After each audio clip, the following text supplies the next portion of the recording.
कश्मीर में अयोध्या में रामलला की प्राण प्रतिष्ठा सबसे बड़ा चुनावी मुद्दा है। इसी के साथ बीजेपी ने दिल्ली के राम यानी अरुण गोविल को चुनावी मैदान में उतार दिया है और उत्तर प्रदेश के मेरठ से उन्हें टिकट दिया गया।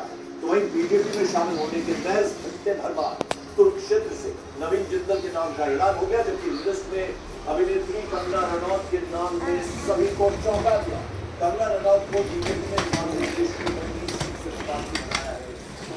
नेता सोरेन की भाभी सीता सोरेन को भी बीजेपी ने दुमका से प्रत्याशी बनाया है।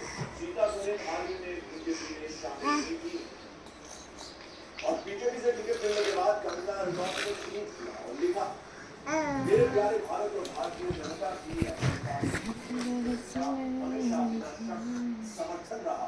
पिचकारी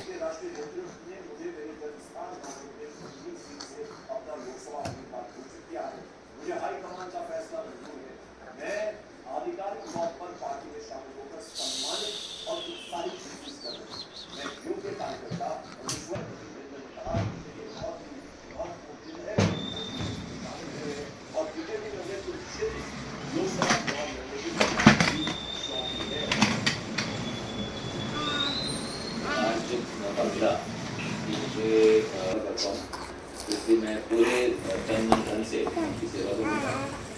इससे पहले आई विजिबिलिटी सबसे बड़ा फैक्टर है। तो यहाँ चौंकाने वाले दो नाम हैं, उनमें अरुण गोविल हैं और साथ ही साथ कंगना रनौत भी है।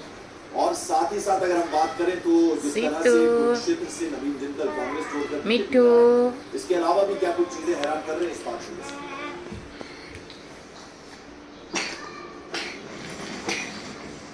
पांचवी लिस्ट पंकजा जो सामने आई है वो लिस्ट एक तरह से कहा जाए तो चुनावी रण में भगवान राम की एंट्री भी हो गई है। टीवी के राम जो अरुण गोविल पहचाने जाते हैं टीवी के राम के तौर पर, उनकी मेरठ में चौंकाने वाली एंट्री। हालांकि न्यूज 18 इंडिया ने सबसे पहले ये खबर ब्रेक कर दी थी कि अरुण गोविल मेरठ से चुनावी मैदान में होंगे। वहीं नवीन जिंदल के बारे में बता दिया था कि वो कुरुक्षेत्र से बीजेपी के उम्मीदवार होंगे। यानी कि रामायण और महाभारत कुरुक्षेत्र में नवीन जिंदल की एंट्री ये साफ तौर पर दिखाता है कि बीजेपी एक एक सीट पर कदम रख रही है। हालांकि जब ये बताया गया न्यूज 18 इंडिया की तरफ से कि गाजियाबाद से डॉक्टर जनरल वीके सिंह का टिकट मिलेगा, यानी जो जीत की जो बात है उसको लेकर बीजेपी कोई भी संकोच या कोई भी किसी भी तरह का कोई भी मौका चूक नहीं ये थोड़ा मेरी स्टेट की भी बात कर लीजिए। टिकट काटने से नहीं, क्योंकि चाहे वो डॉक्टर जनरल वीके सिंह हो या वरुण गांधी हो।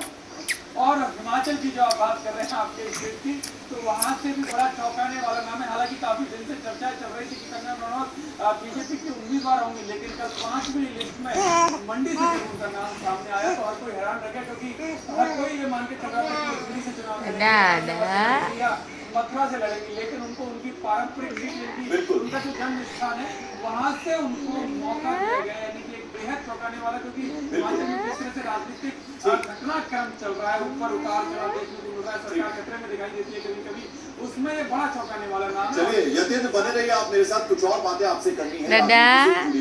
बीजेपी की 5वीं स्टेट्स की 111 सीटों पर कैंडिडेट्स के नामों का ऐलान किया गया, जिनमें सबसे ज्यादा 19 कैंडिडेट पश्चिम बंगाल के, इसके बाद उड़ीसा के 18, बिहार के 17, उत्तर प्रदेश के 13, राजस्थान के 7, आंध्र प्रदेश और गुजरात के 6, उसके अलावा हरियाणा, कर्नाटक, केरल यानी 30 स्टेट्स के 4, झारखंड और महाराष्ट्र के 3, हिमाचल प्रदेश, तेलंगाना के 2 और गोवा, मिजोरम, सिक्किम के 1 कैंडिडेट्स के नाम शामिल हैं। तो कुल मिलाकर ये